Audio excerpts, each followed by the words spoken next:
Uma boa tarde a todos os irmãos que se fazem presentes na casa de ambos os planos e a todos aqueles que nos assistem em seus lares ou que nos assistirão no futuro. Que todos estejam acolhidos e que possam ser socorridos naquilo que viemos buscar nesta casa, nesta tarde. Que Deus possa nos abençoar em todos os nossos propósitos. Pedimos que os irmãos desliguem seus celulares ou que os coloquem no modo silencioso para que não haja interferência nos trabalhos da casa.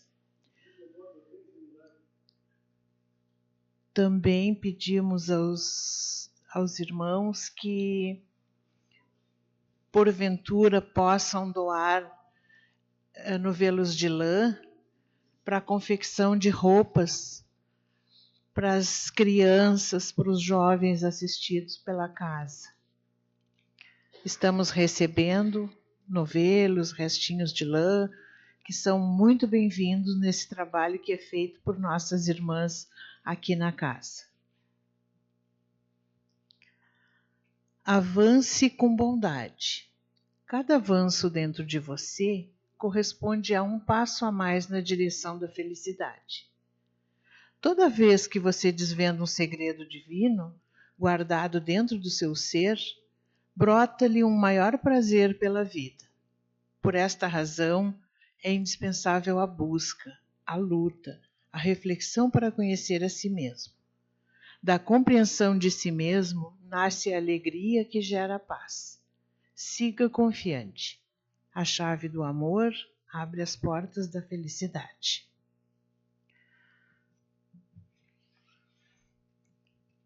Nosso Pai que estás em toda parte, santificado seja o teu nome no louvor de todas as criaturas. Venha a nós o teu reino de amor e sabedoria. Seja feita a tua vontade acima dos nossos desejos, tanto na terra quanto nos círculos espirituais. O pão nosso do corpo, da mente, dá-nos hoje. Perdoa as nossas dívidas, ensinando-nos a perdoar nossos devedores com esquecimento de todo o mal. Não permitas que venhamos a cair sob os golpes da tentação de nossa própria inferioridade.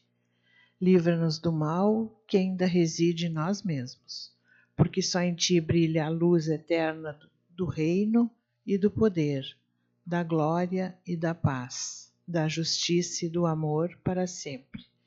Que assim seja. Então, a partir deste momento, teremos o comentário do Evangelho feito pela Luciara.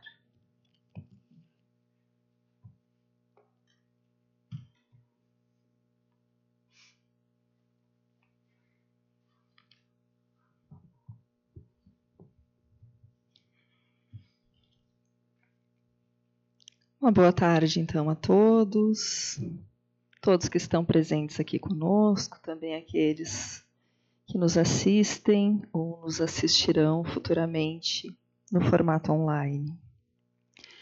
Pensando, então, na reflexão da tarde de hoje e observando, o momento de vida que nós estamos na atualidade, pensei num tema que é algo muito pontual e que eu percebo que tem sido constante na vida, de muitos de nós, se não de todos nós. Então, nosso tema, ansiedade, medo e esperança, à luz do Espiritismo. Nós vivemos um momento, vivemos uma época de muita inquietação, de muita inquietude. Temos aí a velocidade da vida nos atropelando, as cobranças, as incertezas, e tudo isso gera para nós algum tipo de sofrimento. Vivemos um momento na atualidade onde tudo acontece de forma muito rápida. E parece que em alguns momentos nós entramos numa certa agitação, tentando acompanhar a velocidade com que as coisas acontecem. Por exemplo, temos vários recursos tecnológicos que nos ajudam absurdamente, inclusive no nosso trabalho, mas que também nos geram uma certa ansiedade, uma certa pressa, como, por exemplo, o WhatsApp, que é uma invenção sensacional, que a gente faz um monte de coisa sem precisar sair de casa para estar se comunicando, mas a gente tem aquela urgência em responder. E se nós não temos essa urgência toda, a pessoa certamente que nos mandou uma mensagem está ansiosíssima por uma resposta. Muitas vezes ela não quer esperar até que a gente tenha de fato tempo de responder. Então, o mundo, da forma como ele se configura hoje, inclusive tecnologicamente, nos pressiona para que nós possamos fazer as coisas muito rápido. E, em todos os sentidos, nós temos uma mídia, nós temos uma sociedade que nos cobra uma produtividade absurda, quase desumana.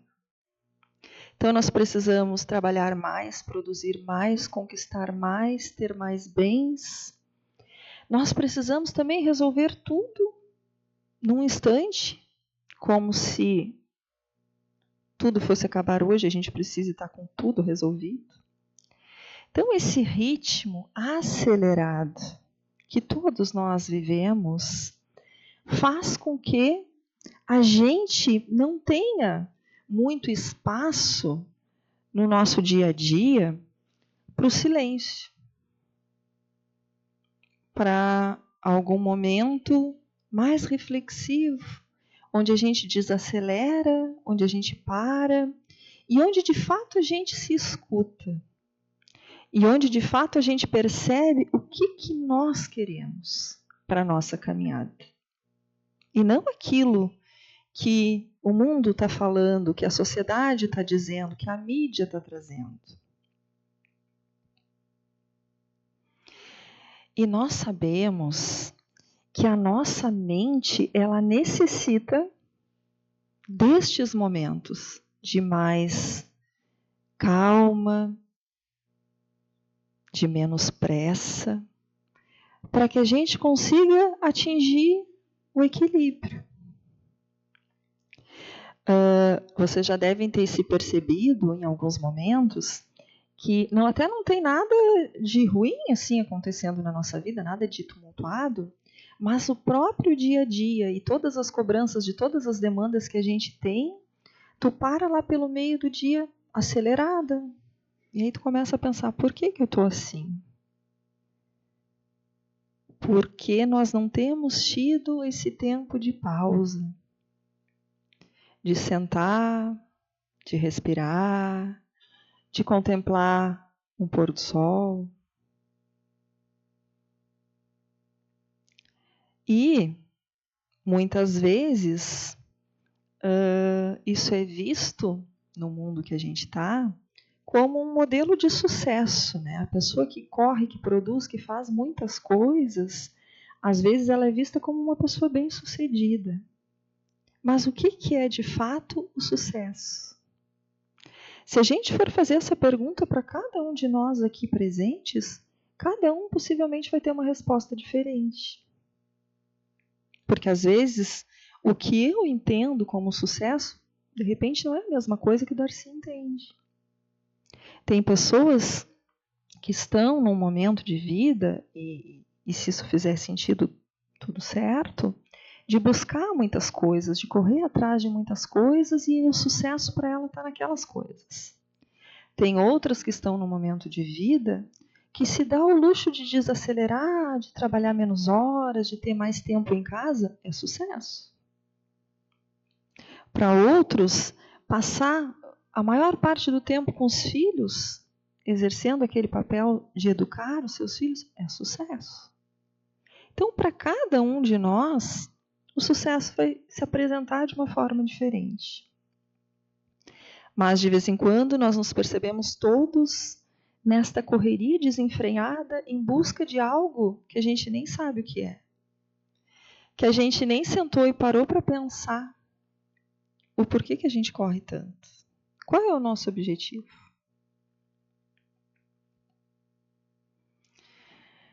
E nós temos também, em meio a tudo isso, as críticas, muitas vezes, a alguns modelos de vida que algumas pessoas escolhem adotar, como, por exemplo, isso que a gente falou, né, de reduzir o ritmo.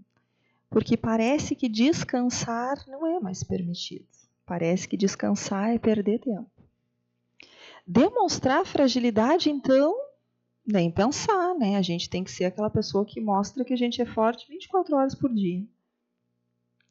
Então, muitas vezes, nós estamos nos comportando não da forma como de fato a gente se sente e como faria sentido para nós. Muitas vezes, nós estamos nos comportando na forma que os outros esperam que a gente se comporte. E aí, isso começa a nos trazer sofrimento.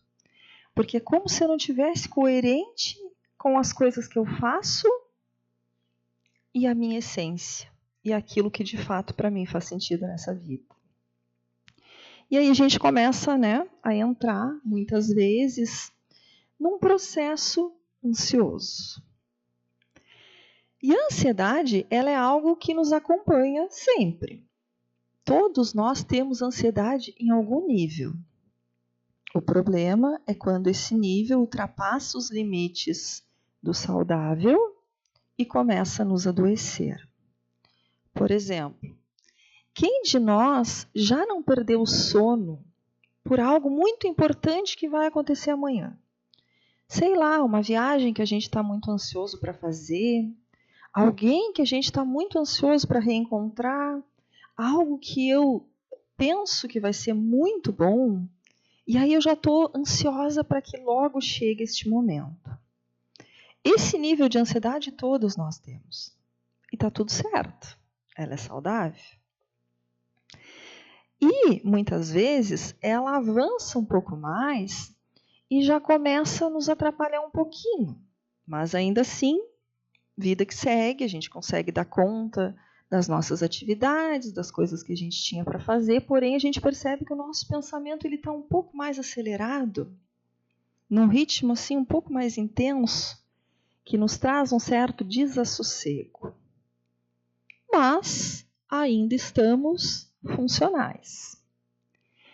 E em alguns momentos isso evolui um pouco mais. E aí já nos traz prejuízos grandes. Prejuízos grandes a ponto de atrapalhar a nossa vida funcional. A ponto de a gente não conseguir fazer algumas coisas, da gente ter inclusive sintomas físicos desagradáveis, né?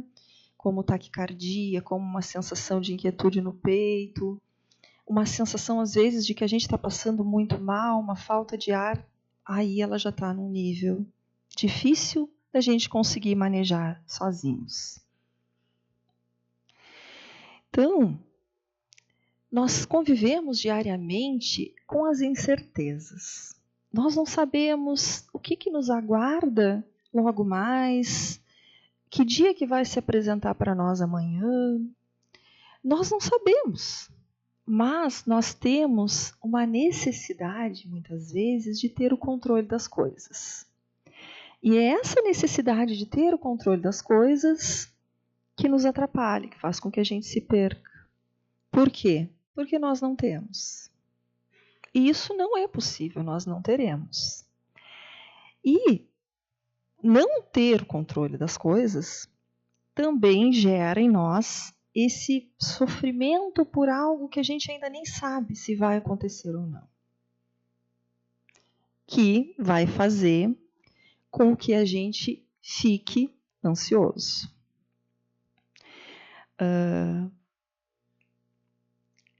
Às vezes a gente percebe que a gente tem uma certa dificuldade em aceitar algumas coisas quando elas saem um pouco diferentes daquilo que a gente tinha pensado, daquilo que a gente tinha idealizado na nossa cabeça.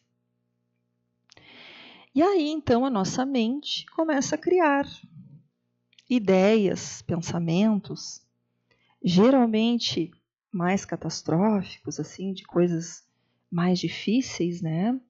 Então a gente fica criando cenários, criando problemas, imaginando se tal situação não acontecer dessa forma, qual é o desfecho que vai ter. E isso é um terreno fértil para a ansiedade, nos pegar de jeito ali, né? Então, quantas vezes na vida nós sofremos por algo que ainda nem aconteceu? E que talvez nem sequer aconteça.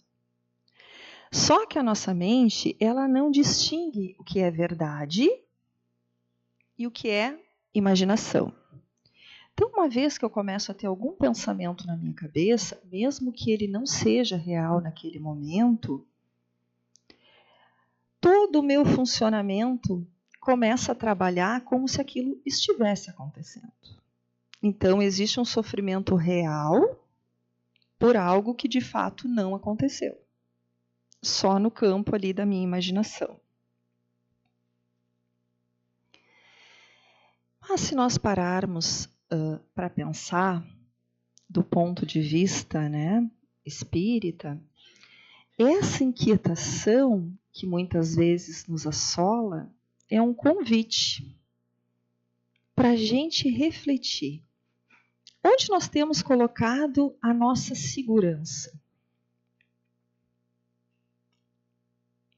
Será que nós temos confiado apenas naquilo que a gente pode controlar? Ou que a gente pensa que pode? Ou será que nós já reconhecemos que existe algo maior? Uma inteligência suprema que rege todas as coisas e que conduz a nossa vida. Mesmo quando a gente não está compreendendo muito bem aquilo que está acontecendo. Talvez uma das maiores angústias do ser humano moderno seja a dificuldade de confiar. E quando a gente fala confiar, não significa que então eu vou sentar, cruzar os braços e esperar, né, para ver o que vai acontecer. Quando a gente fala confiar, significa eu vou fazer a minha parte e eu vou aceitar aquilo que está fugindo do meu alcance. Isso é confiança.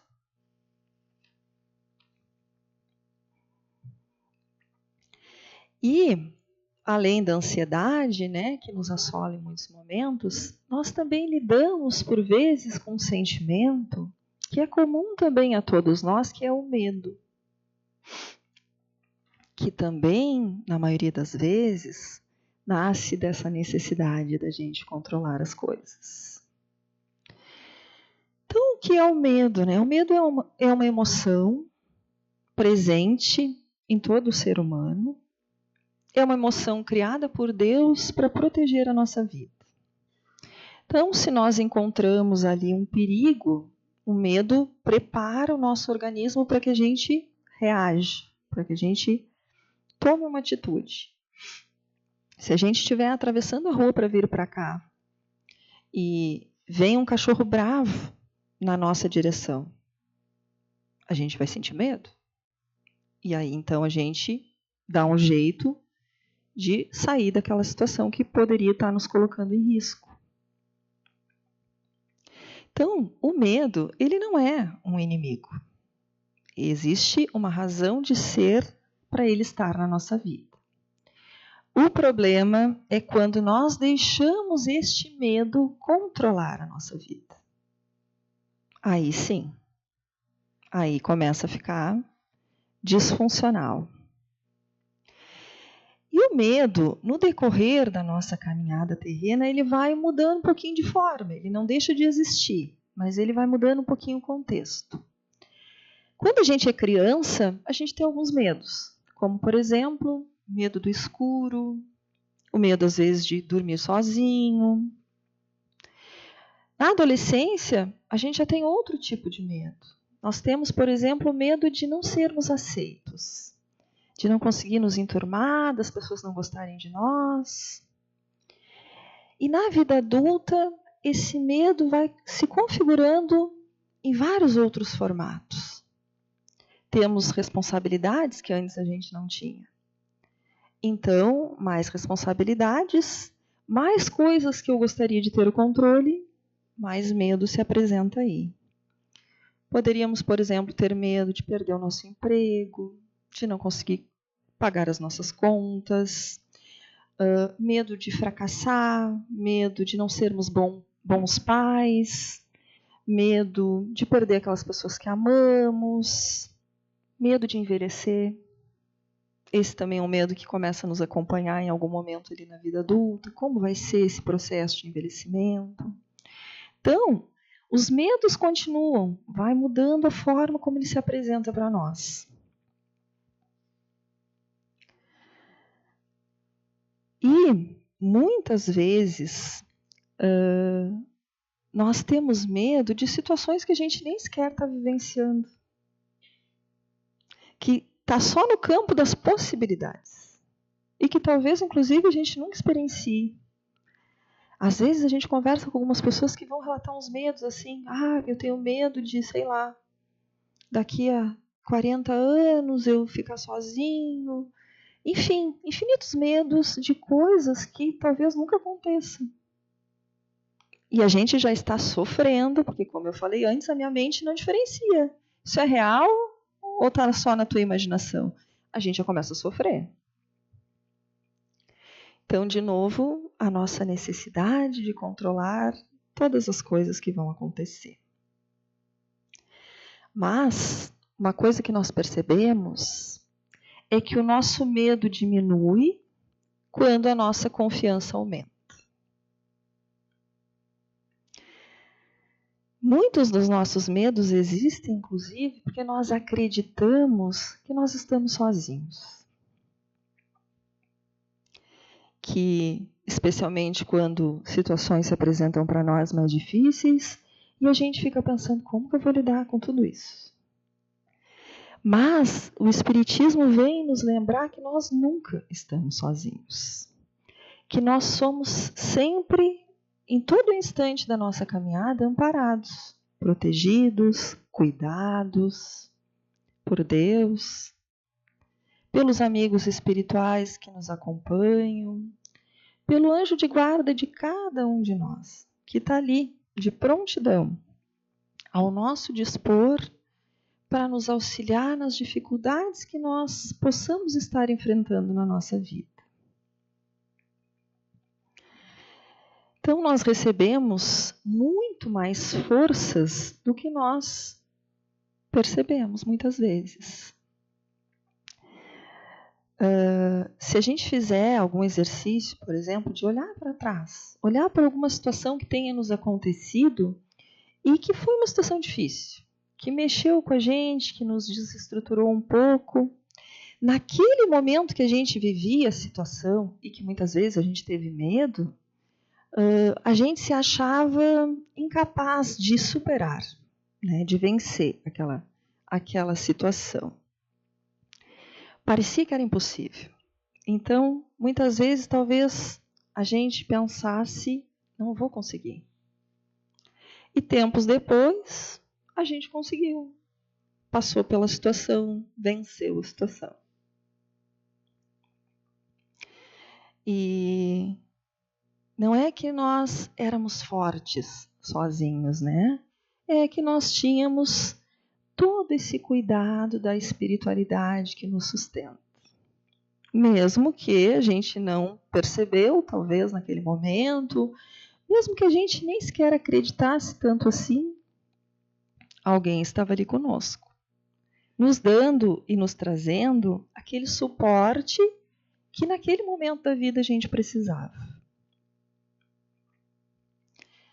Eu gosto desses exemplos, assim, da gente olhar para trás, porque sempre que um novo desafio chega e a gente possa vir a ter medo de novo, a gente já tem um padrão, né, de algo que também aconteceu e nos assustou em algum momento, e hoje a gente vê que já passou, deu tudo certo e a gente conseguiu vencer.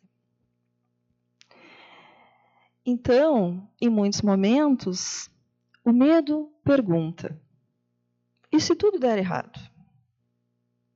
E aí a fé responde: e se Deus já estiver preparado o caminho, mesmo que eu ainda não consiga enxergar? Isso é confiar. E quando aumenta o nível de confiança, diminui o nosso medo. E é nesse processo que a gente percebe o medo dando lugar, então, a uma outra emoção, né? Um outro sentimento, que é a esperança. E aqui nós vamos falar de esperança num contexto mais espiritual. Porque às vezes quando a gente pensa na esperança, a gente pensa na esperança como assim: eu tenho muita esperança que vai dar tudo certo. E o nosso tudo certo é tudo certo da forma como eu quero. Por quê? Porque eu quero ter o controle das coisas. Só que nem sempre o tudo certo do jeito que eu quero e que eu gostaria é o melhor. A gente não consegue ter esta visão ainda de todas as coisas, porque a nossa visão nesse momento ela é limitada. Então aquilo que muitas vezes me parece algo negativo, passa-se um tempo e eu vejo que aquele acontecimento foi importante na minha vida e foi produtivo e eu precisava passar por aquela experiência.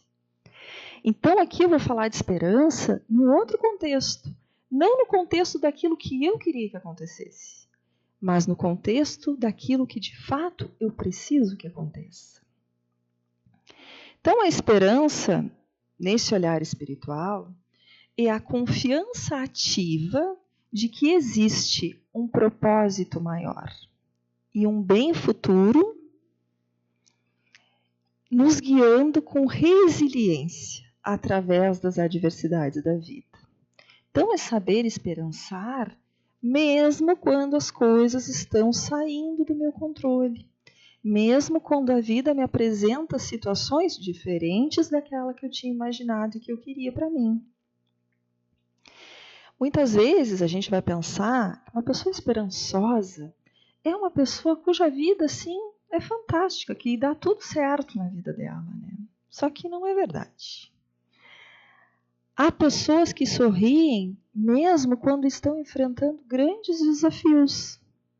São pessoas que têm esperança. Há pessoas que vivem perdas profundas e ainda assim conseguem continuar amando, servindo e confiando. Isso é esperança. Então, o Espiritismo vai nos trazer alguns elementos sólidos para que a gente possa estar desenvolvendo essa esperança. A esperança que independe do contexto que a minha vida está hoje.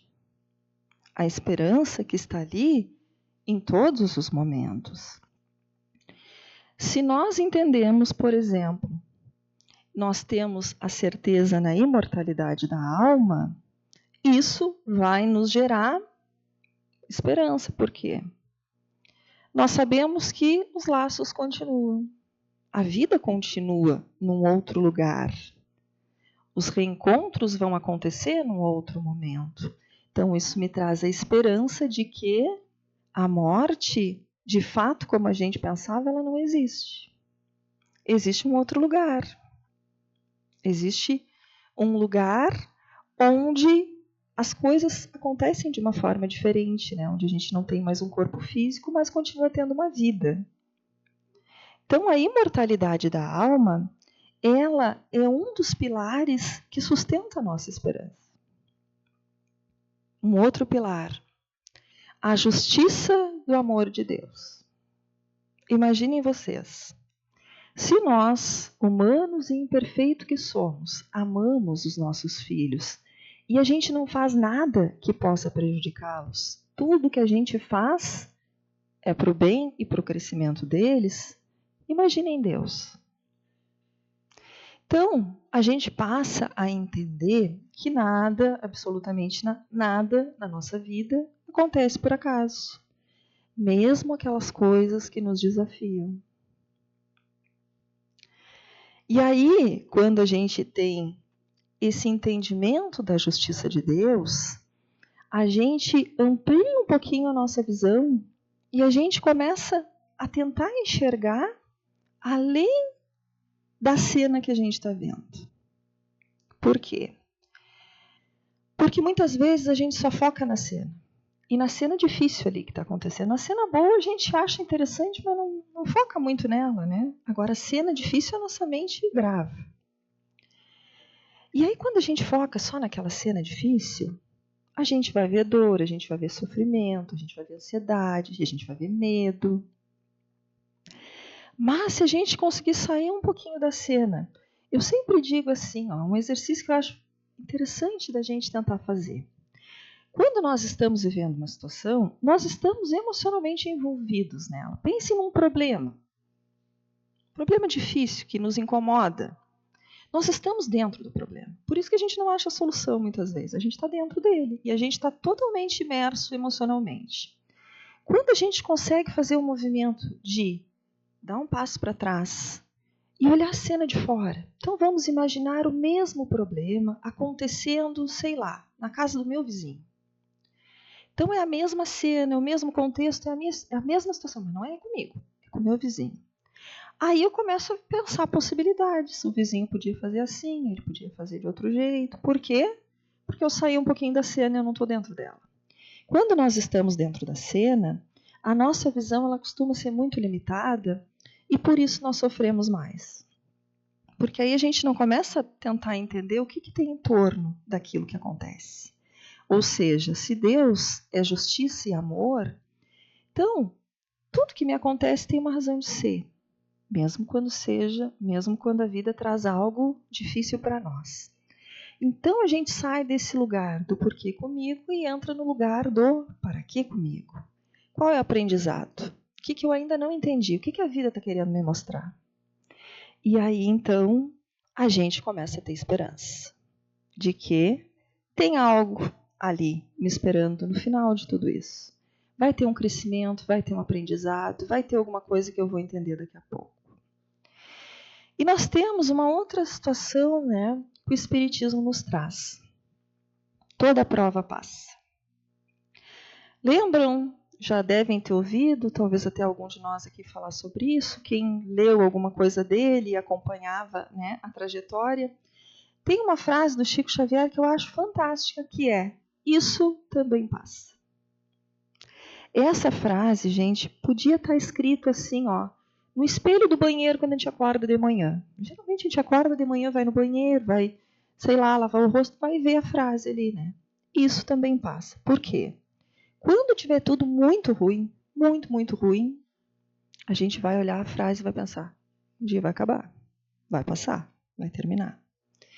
E quando a vida estiver sensacional também é bom que a gente olhe e pense, para a gente pensar também que esse sucesso do mundo que a gente falava ali há pouco também passa, né? Que a gente também não pode se deslumbrar tanto assim com as coisas porque elas passam. Então, as provas passarão, mas o aprendizado, ele permanece. E aí ele permanece conosco. O aprendizado adquirido é uma conquista nossa que nós levaremos, inclusive, quando a gente não estiver mais aqui nesse mundo. Como nós vamos desencarnar e futuramente vamos reencarnar de novo, temos diversas experiências reencarnatórias, todas as conquistas que nós temos de aprendizado nós levaremos conosco. Então, vai ser uma bagagem que a gente acumulou, um aprendizado que a gente conquistou. E isso traz esperança. Então, a esperança, a gente pode dizer que ela é uma escolha. E é uma escolha diária. Todos os dias, nós escolhemos para onde a gente vai dirigir o nosso olhar. Para onde eu escolho olhar no dia de hoje? Nós podemos olhar para aquilo que a gente perdeu. Ou podemos reconhecer aquilo que Deus continua nos oferecendo. Nós podemos alimentar o medo, ou nós também podemos alimentar a confiança. Nós podemos permanecer presos, imersos na nossa dor, ou nós podemos permitir que ela se transforme em aprendizado. Então a esperança, ela faz com que a gente enxergue além daquilo que a vida está nos mostrando agora. Tem uma frase que, inclusive, é das terapias integrativas e que eu acho muito legal, já devo ter falado também aqui em outro momento, que diz assim: dá o teu passo que o universo coloca o chão. Isso é confiança. Então nós precisamos aprender a confiar mais, a acreditar mais. Então, uma pequena frase para que a gente possa ficar refletindo, né, na tarde de hoje, sobre essas 3 coisas, né, que a gente pensou, que a gente conversou. A esperança é a luz da alma, que permanece acesa, mesmo quando os olhos ainda não conseguem enxergar o amanhecer. Que o nosso Pai Maior, que o nosso Mestre Jesus, que os nossos guias, mentores e protetores estejam conosco na tarde de hoje e que nós possamos aprender a esperançar.